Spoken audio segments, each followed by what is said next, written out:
Fala pessoal, boas-vindas a mais uma análise detalhada. Hoje a gente vai desconstruir e mergulhar de cabeça numa das obras mais transformadoras já escritas sobre um tema que afeta absolutamente todo mundo, mas que curiosamente quase ninguém entende de verdade: o amor. Vamos destrinchar as ideias geniais de Bell Hooks no aclamado livro Tudo sobre o Amor, Novas Perspectivas. E olha, o objetivo aqui não é ficar falando de romance de conto de fadas, tá? Longe disso. A ideia é encarar o amor como uma força ética, uma força absolutamente poderosa, capaz de curar feridas e transformar a nossa sociedade. É hora de repensar muita coisa que o mundo ensinou pra gente. Para começar a entender o peso dessa jornada, imaginem a seguinte cena. Anos atrás, a Bell Hooks estava caminhando perto da Universidade de Yale, carregando aquele luto pesado de um término de relacionamento recente, sabe? Aquela dor emocional tão forte que parece que a gente está afogando. Aí, do nada, passando por um canteiro de obras, ela deu de cara com um grafite super vibrante que dizia o seguinte: a busca pelo amor continua, mesmo diante das improbabilidades. Uma frase simples deixada por alguém anônimo, mas que funcionou como uma âncora, puxando ela de volta para a superfície. Uma mensagem genuína de esperança. Só que alguns dias depois, quando ela voltou lá, procurando aquele conforto visual, a frase tinha sido completamente coberta por uma camada grossa de tinta branca. Alguém, ou alguma instituição, sentiu uma urgência enorme de simplesmente apagar aquela declaração pública de vulnerabilidade. Bom, vamos direto ao ponto aqui. Por que a nossa sociedade é tão rápida e eficiente em pintar por cima, esconder e até ridicularizar a nossa vontade humana mais profunda? Foi exatamente para responder essa pergunta que Bell Hooks escreveu essa obra formidável. Ela sacou que essa negação do afeto não estava só naquele muro pintado de branco, mas espalhado por toda a nossa cultura. Nós vivemos uma sociedade que é obcecada por consumo, que fala de sexo abertamente, que tem tutorial na internet para absolutamente qualquer coisa, mas a gente não tem escolas pro amor. O livro entra exatamente aí, para quebrar esse silêncio ensurdecedor e colocar essa discussão de volta no centro da mesa. Entrando na nossa primeira parte. Será que é o fim do amor? Isso já puxa a nossa primeira grande reflexão. Será que a gente está vivendo o fim do amor na nossa era? Vamos olhar para as raízes desse problema. Hoje em dia, a cultura está tomada por um cinismo tão bizarro que acreditar num afeto verdadeiro virou quase um atestado de ingenuidade. E essa mudança cultural radical das últimas décadas é muito nítida. Lá no passado, nos movimentos dos anos 60 e 70, o discurso era de um idealismo puro, né? Tipo os Beatles cantando tudo que se precisa é amor. Mas corta para os dias de hoje. A mensagem que mais ecoa e que a gente mais consome é totalmente diferente. É só lembrar daquela provocação cínica e famosa da Tina Turner, o que o amor tem a ver com isso. As novas gerações estão crescendo absorvendo esse ceticismo até o osso. Falar do poder transformador da conexão verdadeira hoje soa como um papo de gente fraca, de tolo ou de sonhador que não acordou para a vida.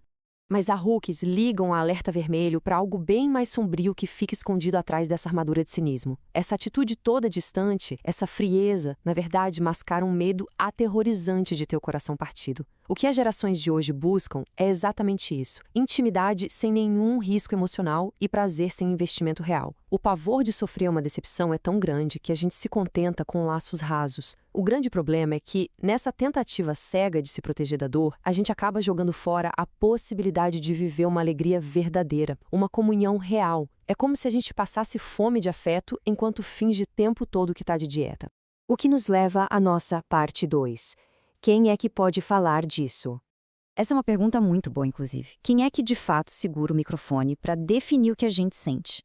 Vamos dar uma olhada em quem a sociedade escolheu como os grandes vozes de autoridade sobre relacionamentos. Tem uma disparidade de gênero gigantesca aí que quase ninguém discute.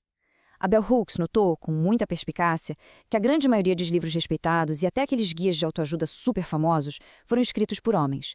E esses caras frequentemente teorizam a partir do reino da fantasia ou de uma autoridade que eles mesmos presumiram ter, ditando um monte de regras de comportamento. Na outra ponta, as mulheres, que a cultura patriarcal sempre joga a carga pesada de fazer a manutenção emocional do dia a dia, escrevem e falam a partir da prática, do anseio de quem vive isso na pele diariamente. Só que as vozes delas são constantemente julgadas como sentimentais demais ou dramáticas demais para serem levadas a sério como autoridades intelectuais no debate. O resultado trágico dessa desigualdade toda? O enorme perigo da gente lidar com uma palavra completamente indefinida. Pensem comigo. A nossa sociedade simplesmente não tem uma definição clara e compartilhada do que significa amar. A cultura popular joga essa palavra para todo lado de um jeito tão solto que ela serve para descrever desde a paixão por um tênis novo até o laço mais sagrado entre duas pessoas. E a matemática é simples. Se a gente não consegue nem nomear direito ou definir de forma precisa aquilo que a gente mais busca na vida, a gente fica literalmente perdido, esbarrando nas coisas no escuro e aceitando qualquer versão falsificada desse sentimento. E aí que a gente entra na parte 3. Afeto não é amor. Para entender aonde exatamente começa toda essa escuridão e confusão mental, a gente precisa voltar lá atrás, para as nossas raízes. Nossas casas e a nossa infância são, sem dúvida, a nossa primeira grande escola sobre relações humanas. E aqui a gente esbarra numa pergunta pesadíssima, mas que tem que ser feita se a gente quiser evoluir. Pode o abuso coexistir com amor? A verdade perturbadora que a Bell Hooks joga na nossa cara é que muitos de nós fomos criados em famílias estruturalmente disfuncionais. Lares onde momentos de cuidado e de afeto se misturavam de forma totalmente caótica com humilhação verbal, negligência ou até agressão. E a pior parte é que as crianças são condicionadas a aceitar essa montanha-russa tóxica como se fosse o normal do que é família e do que é amor. A gente cresce ouvindo que quem batia ou humilhava estava fazendo aquilo para o nosso próprio bem. Aprender essa definição distorcida lá na infância é o passaporte perfeito para acabar tolerando situações inaceitáveis e abusivas nas relações adultas. O que é fantástico em toda essa teoria é como ela desconstrói esse mito de um jeito prático. O amor não é uma magia inexplicável que cai do céu. Ele é tipo uma receita complexa e precisa de todos os ingredientes funcionando juntos. Afeição e carinho, sozinhos, não seguram a barra. Pensa bem, se uma pessoa é super carinhosa, mas mente horrores, cadê a honestidade? Se ela oferece proteção, mas controla e humilha o tempo todo, cadê o respeito? A Bell Hooks é categórica e não deixa margem para dúvida. Onde falta respeito, justiça, compromisso e confiança, a prática do amor falhou. Sem esses ingredientes na mesa, o que está ali pode ser apego, pode ser dependência financeira ou emocional, mas com certeza absoluta não é amor verdadeiro. E é nesse exato ponto que a psicologia entra, trazendo uma clareza que liberta a gente. A gente precisa urgentemente separar o que é o ato real de amar do conceito clínico de catexia. Catexia é aquele processo psicológico de jogar uma energia emocional profunda em cima de alguém. É a atração intensa, a fixação na cabeça, aquele sentimento super possessivo de que o outro é a coisa mais importante do universo.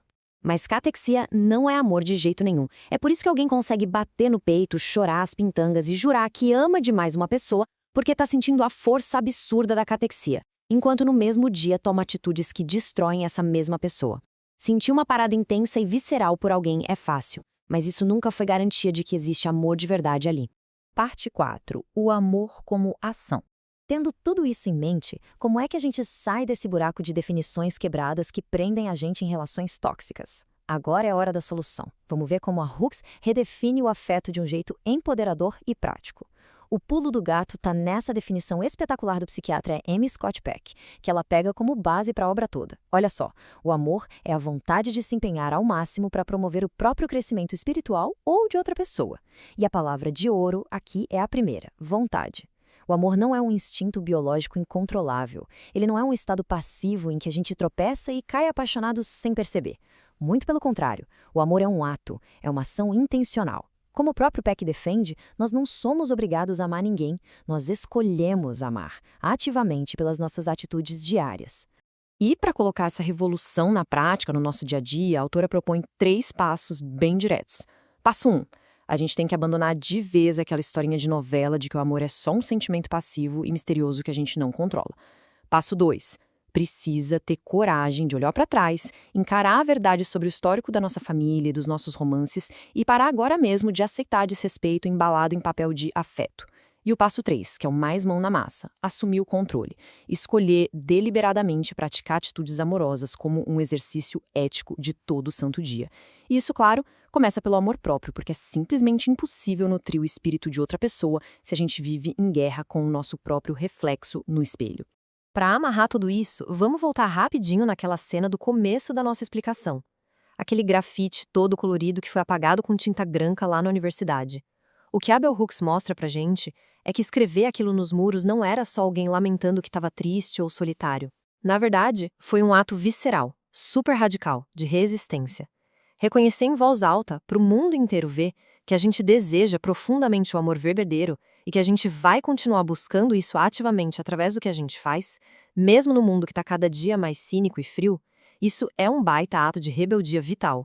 E isso deixa a gente com a grande provocação final de hoje. Sabendo que boa parte de nós aprendeu sobre o afeto do jeito mais torto possível e tendo agora o mapa certinho nas mãos, sabendo que o amor autêntico vai sempre exigir respeito, justiça, cuidado e atitude consciente, a escolha passa a ser só nossa. Então, a pergunta que tem que ficar martelando na nossa cabeça saindo daqui é: como é que nós vamos escolher, através das nossas atitudes reais, praticar o amor como uma ação ainda hoje? A teoria tá aí, na mesa. Agora o que resta é a prática. Vamos olhar para as nossas relações com outros olhos a partir de agora. A gente se vê na próxima análise.